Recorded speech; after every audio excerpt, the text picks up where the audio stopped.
Ja, Jesus, du bist heilig und ich lade dich ein, jetzt einfach auch in die Predigtzeit. Danke, bist du da. Heiliger Geist, du bist nahe und möchte dich einladen. Jetzt einfach um ein Segen über diese Predigt. Ich bitte dich um offene Herzen. Du siehst, wie jeder einzelne von uns steht und was wir brauchen. Und ja, begegne du einfach jedem genau dort, wo er dich heute Morgen muss sehen und muss spüren. Amen. Amen. Danke, Band, für den genialen Worship. Es ist mega schön, mit euch zusammen Gott anzubeten. Ich freue mich, heute Morgen da oben zu stehen.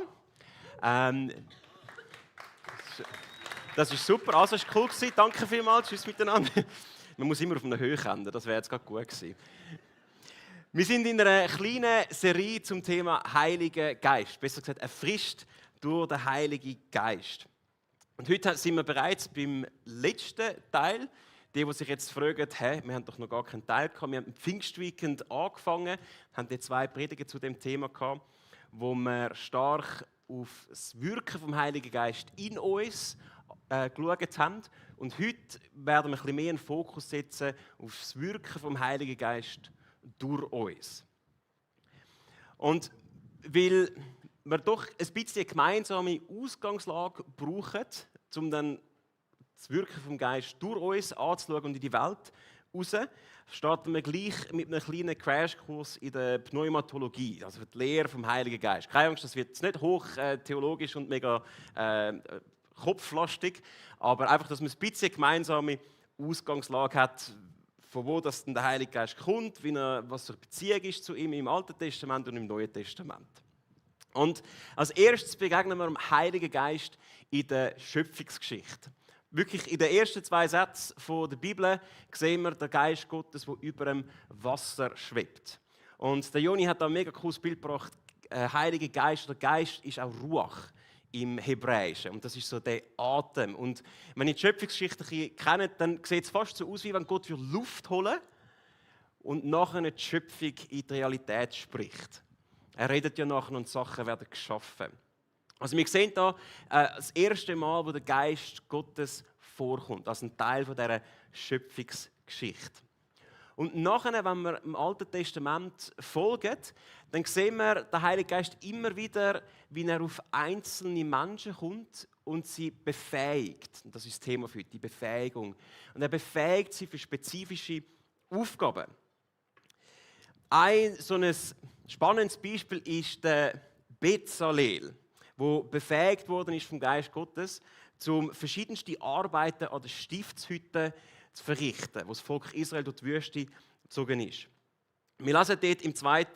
Mose Folgendes. Dort steht: Mit meinem Geist habe ich ihn erfüllt. Ich habe ihm Weisheit und Verstand gegeben und ihn befähigt, alle für den Bau erforderlichen handwerklichen und künstlerischen Arbeiten auszuführen.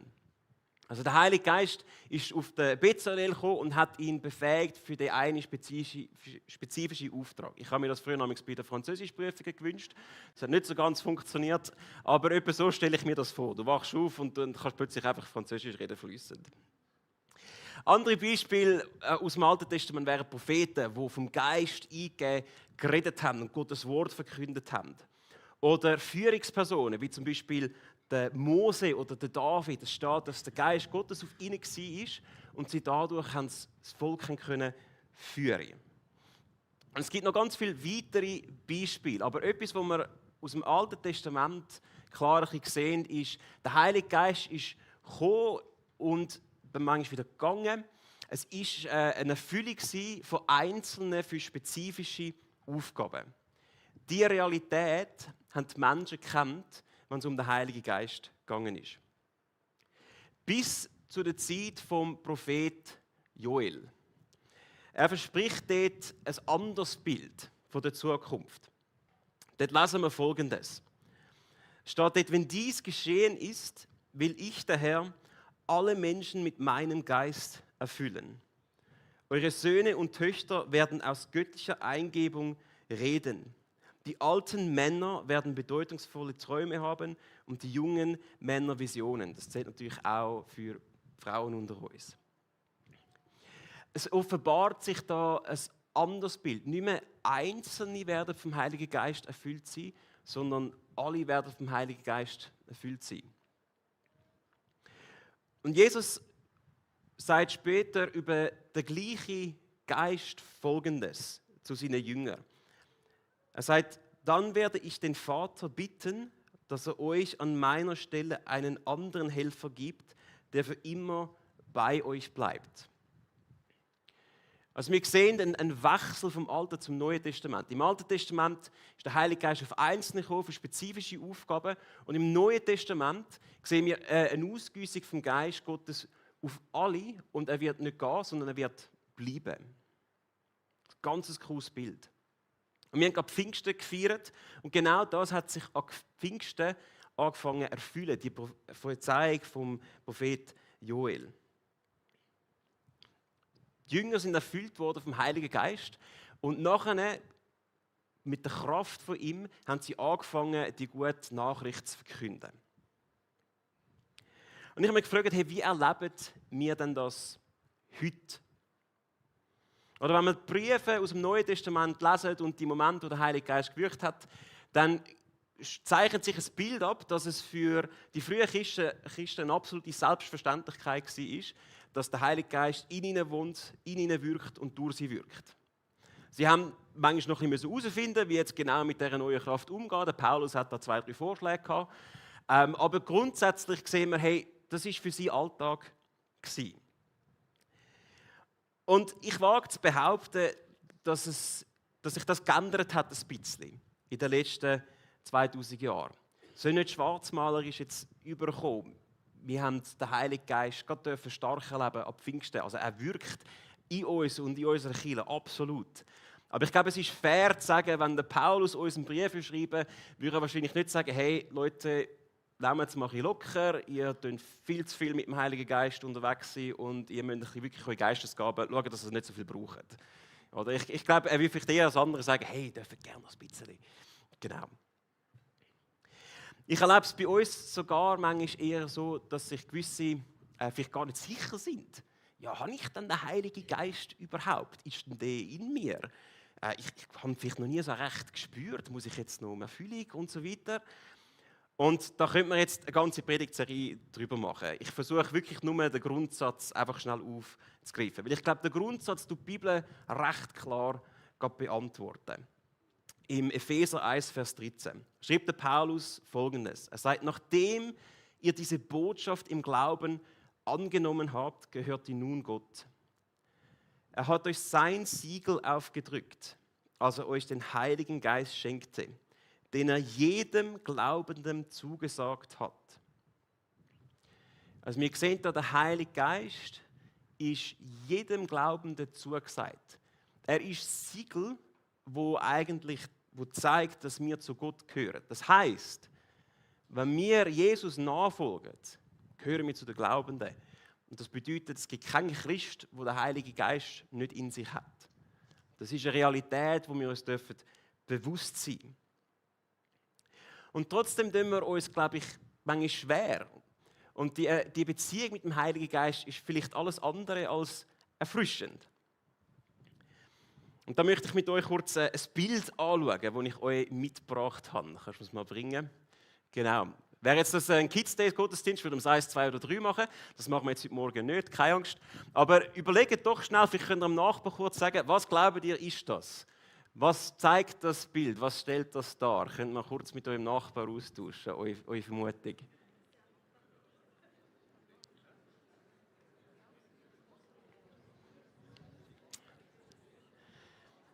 Ich habe es jetzt noch nicht gehört, aber wenn ihr geraten habt, dass das die Unterseite von einem Bett ist, dann ist es korrekt.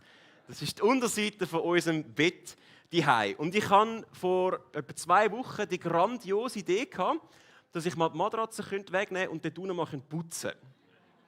Zum ersten Mal in etwa 4 Jahren, so richtig. Genau. Da hat sich einiges angesammelt. Und mir sind 3 Sachen bewusst worden im Prozess von dem Putzen. Erstens, wenn es Monster unter dem Bett gibt, dann sind es definitiv Staubmonster. Zweitens, wenn ihr jemals einen Söcken sucht, der auf ominöse Art und Weise verschwunden ist, schaut mal unter dem Bett. Ist absolute Funkhub. Und drittens, dass man manchmal den Heiligen Geist ein bisschen wie die Unterseite von unserem Bett behandelt. oder? Die Unterseite von unserem Bett ist ein Ort, der für einen grossen Teil von unserem Tag eigentlich gar nicht so weit entfernt ist. Und manchmal, wenn wir in unserem Haus sind oder unterwegs, dann denken wir daran, dass wir dort vielleicht wieder mal hinschauen müssen und eben vielleicht mal putzen oder wir müssen aufräumen. Und oftmals machen wir es dann aber gleich nicht, weil wir irgendwo abgelenkt sind oder etwas Neues kommt und das geht wieder vergessen. Und ich glaube, mit dem Heiligen Geist ist es ein bisschen ähnlich. Oder der Heilige Geist ist 24/7 mit uns. Das haben wir vorher gerade gelesen. Das ist ein Versprechen von der Bibel, dass der Heilige Geist in uns ist und er ist mit uns. Er ist näher als die Unterseite von unserem Bett. Näher geht nicht. Er lebt in uns. Und ich erlebe es, dass ich manchmal durch meinen Alltag durchgehe und zwischendurch noch denke, ja genau, ich könnte eigentlich noch ein bisschen mit dem Heiligen Geist Zeit verbringen oder mit ihm noch ein bisschen connecten und dann kommt das Nächste. Dann kommt das Telefon, dann kommt YouTube, dann kommt sonst irgendetwas und dann geht es mir wieder vergessen und am Ende des Tages ist die Zeit mit dem Heiligen Geist vielleicht doch ein bisschen zu kurz gekommen. Und ich glaube, mehr Zeit mit Gott verbringen, sind wir ehrlich, das ist grundsätzlich nichts Neues. Also das ist jetzt nicht eine Offenbarung. Aber was wäre, wenn wirklich die ganze Fülle von dieser Kraft, die Jesus von der Toten auferweckt hat, der Heilige Geist, in uns wohnt? Bereits jetzt, jeden Moment steht uns zur Verfügung. Wir müssen nicht noch um eine neue Erfüllung beten, wir müssen nicht noch an eine neue Konferenz gehen oder noch ein Buch lesen oder sonst irgendetwas. Das sind alles gute Sachen. Aber was wäre, wenn alles, was wir eigentlich von der Beziehung mit dem Heiligen Geist uns wünschen, bereits in uns ist? Und das Einzige, was wir machen müssten, ist, ein bisschen regelmäßiger mit dem Heiligen Geist in Verbindung zu treten, in uns zu kehren, zu meditieren. Wir haben eine coole Serie über die Kraft der Stille, wo es ein bisschen um die Meditation gegangen ist. Wir können die mal noch nachlesen, wenn ihr das noch nicht gemacht habt. Es war wirklich eine coole Serie. In uns zu gehen und mit dem Heiligen Geist in Verbindung zu treten. Weil die Bereiche, die wir oft brauchen, die setzen auch keinen Staub an. Oder zum Beispiel euer Esstisch. Da hat es vielleicht mal ein paar Krümel drauf. Aber Staub setzt sich grundsätzlich nicht an. Oder auf dem Arbeitstisch ist es eher unüblich, dass sich dort der Staub ansetzt. Die bleiben frisch, sozusagen. Und wir können das mit dem Heiligen Geist ganz klein starten. Zum Beispiel am Morgen, wenn ihr aufsteht, vielleicht während dem Zähneputzen, bevor ihr aus dem Haus geht, kurzes Gebet sprechen. Heiliger Geist, danke, kommst du mit mir heute. Führ du mich. Punkt. Kleiner Moment. Oder am Abend, wenn ihr ins Bett geht, liegt im Bett, gebt Gott den Tag zurück. Danke ihm. Treten mit dem Heiligen Geist nochmal in Verbindung. Danica und ich tun gerne vor dem Essen beten. Und das ist vielleicht ein bisschen klischeehaft, dass man vor dem Essen betet. Und manchmal, muss ich ganz ehrlich sein, ist es bei uns auch ein kurzes Gebet, vor allem wenn wir sehr Hunger haben. Aber ich habe gemerkt, hey, weißt du was, wenn 5 von 10 Mal doch eine Verbindung irgendwo mit dem Heiligen Geist und mit Gott passiert, dann ist es immer noch besser als 0 von 10 Mal. Aber das sind so kleine Sachen, die wir in unserem Alltag implementieren können, um die Beziehung mit dem Heiligen Geist zu vertiefen und frisch zu halten. Und ich habe euch das Foto gezeigt, voran, nachdem ich geputzt habe.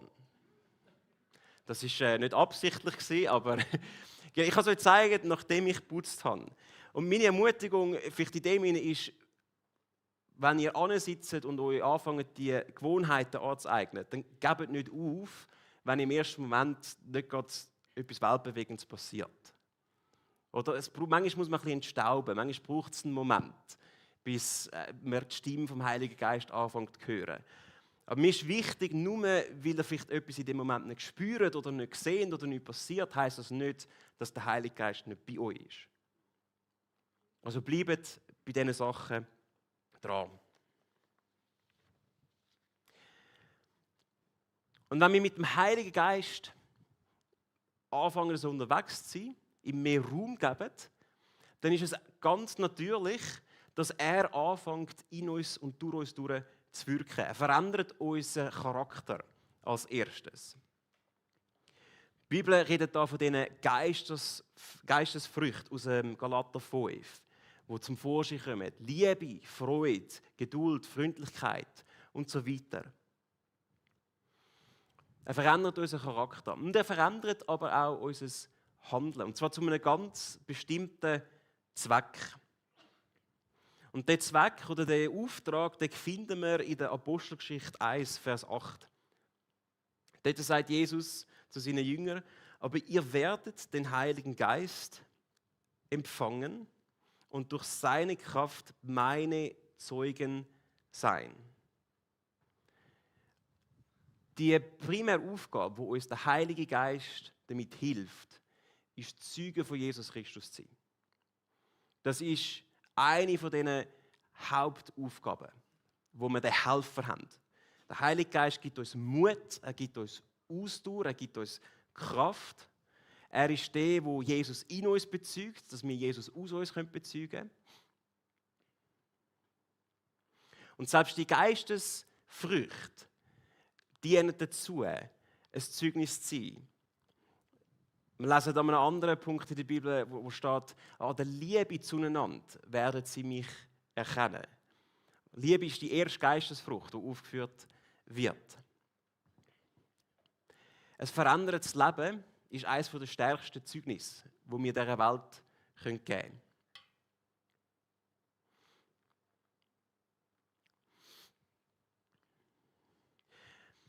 Zeugen sein als erste Aufgabe oder als erster Auftrag, erste Wirkung vom Heiligen Geist gegen aussen. Und das andere, was wir auch noch sehen in der Bibel, ist es ein Segen zu sein. Füreinander und für die Welt. Und die Bibel redet da von diesen sogenannten Geistesgaben. Und es gibt verschiedenste Listen in der Bibel, wo die Geistesgaben vorkommen. Und ich glaube, das ist schon mal gut, sich im Vorhinein bewusst zu sein, das ist nicht eine abschliessende Liste, die wir jetzt zusammen anschauen. Der Heilige Geist kann man so nicht gut einschränken.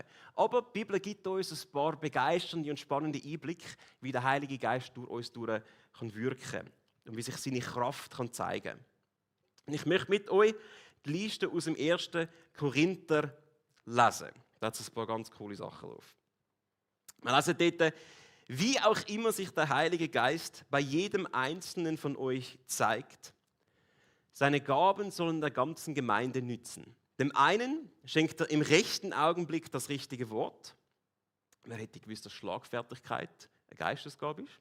Spannend.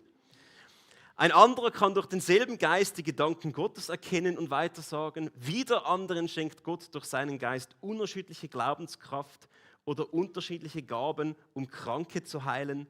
Manchen ist es gegeben, Wunder zu wirken. Einige sprechen in Gottes Auftrag prophetisch. Andere sind fähig zu unterscheiden, was vom Geist Gottes kommt und was nicht. Einige reden in unbekannten Sprachen und manche schließlich können das Gesagte für die Gemeinde übersetzen. Dies alles bewirkt ein und derselbe Geist und so empfängt jeder die Gabe, die der Geist ihm zugedacht hat. Wow, also ich finde, es ist eine recht coole Liste. Ich meine, mal Hand aufs Herz oder mal Hand auf. Wer würde gern mehr von diesen Sachen in seinem Leben sehen, so in seinem Alltag? Mehr Wunder, mehr Heilung, mehr Prophezeiung? Okay, doch die meisten. Ja. Das hätte mich jetzt auch überrascht, wenn nicht. Oder? Das ist, ich tue gerne gamen, kann ich jetzt ehrlich eingestehen. Und wenn man etwas Neues, so neue Fähigkeiten freischaltet, das ist immer etwas ganz Cooles. Und deshalb, ich habe das Gefühl, das resoniert irgendwo mit mir. Und ich habe vor 2 Wochen ein ähnliches Thema schon bei den Teens dürfen machen. Und in der Vorbereitung bin ich über den Vers gestolpert, habe den Abschnitt gelesen und dachte, yes, Gott, come on, das wäre cool, ich möchte mehr von dem. Ich habe das Gefühl, der Heilige Geist hat mich gestoppt. Und dann gefragt, warum? Ich dachte, was, warum? Was ist denn das für eine blöde Frage? Wer möchte das nicht? Weißt du, wie cool? Und dann bin ich kurz stutzig geworden selber. Und überlegt, Moment, weißt du, wie cool? Ist das der Grund, warum der Heilige Geist uns Geistesgaben schenkt? Weil sie cool sind? Vielleicht ein bisschen, ich weiß nicht. Das lasse ich jetzt mal so stehen. Aber wir lesen nochmal den ersten Satz von dem Vers voran. Da steht, wie auch immer sich der Heilige Geist bei jedem Einzelnen von euch zeigt, Seine Gaben sollen der ganzen Gemeinde nützen. Ich hatte einen Moment, wo ich ein bisschen ehrlich mit mir sein musste. Und ich habe gemerkt, hey, okay, doch ein nicht ganz so kleiner Teil von mir würde gerne mehr von diesen Geistesgaben haben, weil es einfach auch gut gegen aussen wirkt. Es ist beeindruckend, wenn jemand Wunder wirken kann. Ich meine, also das ist wirklich krass.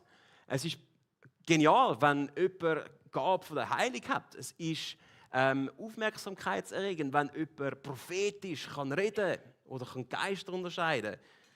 Das sind alles Wirkungen, wo man denkt, hey, wow, okay, ja krass, was hat der für eine Beziehung mit dem Heiligen Geist? Und das Problem ist aber, wenn der Heilige Geist mir jetzt persönlich so Gaben dann gibt, mit dem Hintergrund, dann laufe ich irgendwo vielleicht auch Gefahr, nachher mit dem überheblich zu werden. Oder mir etwas anfangen, auf meine Gaben einzubilden. Und das selber ist eigentlich schon eine Fehlauslegung. Es sind nicht meine Gaben, es sind nicht Joels Gaben, sondern es ist Geistesgaben. Es kommt vom Heiligen Geist. Und ich habe mich gefragt, hey, wie oft ist vielleicht ein Missverständnis von dem, oder das Missverständnis von dem, warum wir die Heiligen Geistesgaben wollen, warum wir die Geistesgaben wollen. Ein Hinderungsgrund, dass wir mehr von denen sehen in unserem Leben. Und ich möchte euch mal ermutigen, einfach euch ehrlich zu fragen, hey, warum möchte ich dann die Geistesgaben mehr in meinem Leben sehen? Es ist ein Versprechen, das es in der Bibel gibt. Jeder. Also es gibt keine unbegabten Christen. Aber warum wollen wir die mehr sehen? Und wenn unsere erste Antwort nicht ist, zum anderen dienen, dann glaube ich, müssen wir als erstes dort mal nochmal anschauen. Und das können wir dadurch machen, dass wir das Herz von unserem himmlischen Vater besser kennenlernen. Und das kommt aus einer Beziehung mit dem Heiligen Geist. Der Kreis schließt sich da wieder ein bisschen. Wenn wir anfangen, Gottes Herz zu verstehen für die Menschen, für seine geliebten Kinder und aufmerksam durch die Welt laufen, dann sehen wir plötzlich die Nöte und Bedürfnisse von anderen Menschen. Vielleicht sehen wir plötzlich jemanden, der Heilung braucht. Und wir verspüren den Drang, für die Person zu beten. Wir sehen vielleicht plötzlich jemanden, der praktische Hilfe braucht. Und wir gehen praktisch Hilfe leisten. Und dann ist der Fokus nicht mehr, dass wir gut dastehen, sondern der Fokus ist die andere Person und was wir für diese Person tun können. Also startet sonst mal dort, mit offenen Augen durch die Welt zu laufen, mit dem Herz vom Vater im Kopf und schauen, was es Möglichkeiten gibt, anderen Menschen zu dienen. Und die Geistesgaben, die sich zum Vorschein kommen können. Das Coole ist, die Bibel verspricht uns, dass Werke bereits vorbereitet sind für uns. Wir lesen hier im Epheserbrief Folgendes. Denn was wir sind, ist Gottes Werk. Er hat uns durch Jesus Christus dazu geschaffen, das zu tun, was gut und richtig ist. Gott hat alles, was wir tun sollen, vorbereitet. An uns ist es nun, das Vorbereitete auszuführen. Deshalb glaube ich, ist es so wichtig, dass als erstes die Beziehung mit dem Heiligen Geist kommt. Und dass wir in dieser Beziehung laufen und uns vom Heiligen Geist führen lassen. Die Bibel sagt, hey, Werke sind schon vorbereitet. Jetzt ist es an uns, die auszuführen. Und manchmal sind das ganz konkrete Sachen. Es gibt eine coole Geschichte aus dem Neuen Testament, aus der Apostelgeschichte, vom Philippus und einem Kämmerer aus Äthiopien. Und wir lesen jetzt nicht die ganze Geschichte zusammen, ich gebe euch kurz einen Überblick. Der Philippus war einer der frühen Nachfolger von Jesus Christus. Und er war eines Tages unterwegs bei einer Straße und hat vom Heiligen Geist den Eindruck bekommen, er soll zu so einem Wagen anlaufen und einfach ein bisschen mitlaufen. Das war alles. Und der Philippus hat das gemacht, er ist mitgelaufen und während dem Mitlaufen hat er gemerkt, hey, der Kämmerer aus Äthiopien, der Mann, ist eine Schriftrolle vom Buch Jesaja am Lesen. Und er hat ihn darauf angesprochen und gefragt, hey, verstehst denn du, was du da liest? Und was nachher gefolgt ist, ist ein Gespräch, das damit geendet hat, dass der Mann sein Leben Jesus übergeben hat und dass er sich auf der Stelle taufen lassen hat. Alles, weil der Philippus dem ersten Eindruck gefolgt ist. Und ich glaube, wir können zwei Sachen praktisch für unseren Alltag lernen vom Philippus. Das erste ist, der Philippus war aufmerksam. Er hat wie genug Puffer gehabt in seinem Leben, dass der Heilige Geist ihm den Eindruck geben konnte, hey, lauf mal mit dem Wagen mit. Das hat vielleicht geheißen, er hat seinen Plan, den er hatte, adjustieren. Vielleicht hat er etwas anderes verpasst, aber er hat der Aufforderung vom Heiligen Geist Folge geleistet. Und ich glaube, das können wir in unserem Alltag auch machen. Wir können schauen, dass wir nicht so ein vollpacktes Programm haben, dass der Heilige Geist, wenn er Glück hat, mal noch 2 Sekunden, wo uns rausquatschen kann und dort vielleicht noch einen Eindruck geben kann. Und dann haben wir keine Zeit, um dem Folge zu leisten, sondern ein bisschen Puffer einbauen. Ich habe das ganz viel erlebt, wo ich mich ein bisschen mehr angefangen habe zu achten. Dass ich das Gefühl habe, hey, ich könnte vielleicht die Person ansprechen. Und dann merke ich, nein, warte, ich bin noch unterwegs. Jemand wartet auf mich, ich muss irgendwo hin. Und ich muss ehrlich sagen, ich habe oftmals einfach dann gesagt, ich habe keine Zeit. Und es sind wahrscheinlich verpasste Momente, wo der Heilige Geist etwas machen konnte. Eine Art, wie wir das machen können, ist, wir können ein bisschen langsamer durch unseren Alltag gehen. Zum Beispiel. Einfach ein bisschen langsamer laufen, eben die Leute bewusst anschauen. Dem Heiligen Geist so den Raum geben, dass er zu uns auch reden kann. Und damit mit dem Raum geben meine ich jetzt nicht die Beziehungsarbeit, die wir mit dem Heiligen Geist haben, sondern jetzt wirklich ganz praktisch, wenn wir rausgehen. Das sind 2 verschiedene Paar Schuhe, es ist beides wichtig. Das ist das Erste, so die Aufmerksamkeit, dass wir uns unterbrechen lassen. Und das andere, was wir von Philippus, glaube ich, lernen können, ist, dass er enormes Vertrauen hat in die Stimme vom Heiligen Geist. Vor allem dann, wenn er das ganze Bild noch nicht hat. Der Philippus hat nicht das ganze Bild bekommen, nicht den ganzen Plan vom Heiligen Geist. Ich frage mich, ob die Geschichte vielleicht ein bisschen anders ausgegangen wäre, wenn das der Fall gewesen wäre. Stellt euch vor, der Philippus hat vom Heiligen Geist den Auftrag bekommen, geht zu dem Wagen, erkläre ihm die Schriftrolle von Jesaja, tu ihn nachher taufen auf den Sohn vom Vater und von mir und dann werde ich dich nachher entrücken und irgendwo wieder sonst in der Welt platzieren. Also ich glaube, der Philippus war ein Siebensieg und hat es trotzdem gemacht. Aber für mich wäre das ein bisschen größere Hürde gewesen, als geh mal zu dem Wagen und laufe ein bisschen mit. Ich weiß nicht, wie es euch geht. Es ist vielleicht manchmal auch eine Gunst vom Heiligen Geist, dass er uns nicht das ganze Bild gibt, sondern dass er einfach mal sagt, hey, schau, das ist mal der erste Schritt. Und mach mal den ersten Schritt, vertrau mir mal und dann schauen wir den nächsten Schritt an. Das braucht aber auch ein bisschen Vertrauen ins Unbekannte raus. Vielleicht ein bisschen Abenteuerlust, sage ich jetzt dem mal. Es ist manchmal schon nicht ganz einfach auseinanderzuhalten, hey, ist jetzt das der Heilige Geist gewesen, oder ist jetzt das die Lasagne vom Mittag, wo jetzt da zu mir geredet hat? Jetzt, wenn etwas ganz klar der Bibel widerspricht, dann ist es die Lasagne gewesen, dann dürfen wir das links liegen lassen. Aber bei vielen Sachen wissen wir es nicht ganz so genau. Und das Gemeine ist, meistens finden wir es erst raus, wenn wir es auch wirklich probieren dann. Oder wenn wir dieser Anweisung von dieser Stimme, wo man das Gefühl haben, könnte vielleicht der Heilige Geist sein, mal folgen und dann nachher sehen, aha, ja, da hat sich etwas daraus entwickelt. Und dann gibt es Momente, wo man es vielleicht nicht mal im Nachhinein ganz genau sagen kann. Und gleich ist etwas Gutes aus dem entstanden. Und da ist mir wichtig, die Stimme kann manchmal auch ganz eben praktische Sachen sagen. Wie, gang und lauf mal dort her. Ein kleines Beispiel von heute Morgen ist, wir haben im Empowering, hat Susanne Gitarre mitgenommen und wir haben gemeinsam noch ein Lied gesungen. Und ich glaube, das ist das erste Mal, wo du Gitarre mitgenommen hast, hast du gesagt. Genau. Das erste Mal Gitarre mitgenommen. Einfach vor 2 Wochen mal die Idee gehabt, hey, ich könnte wieder einmal ein Lied machen im Empowering. Das wäre echt etwas Cooles. Und heute Morgen kriege ich eine Nachricht von Steven und er sagt, Joel, wenn kommst du in die GVC, könntest du mir noch das Plektrum mitbringen? Und ich bin schon da und dachte, sorry, Ich habe leider kein Plektrum, das man braucht zum Gitarrespielen.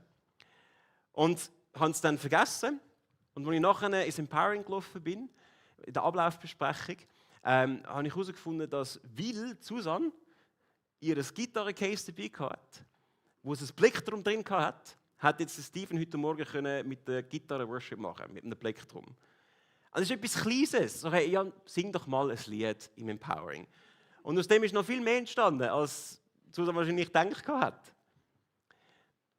Jetzt kann man sich darüber streiten, ja, ist jetzt das wirklich das Reden vom Heiligen Geist oder nicht? Ich sage schon, beweiset mir es anders.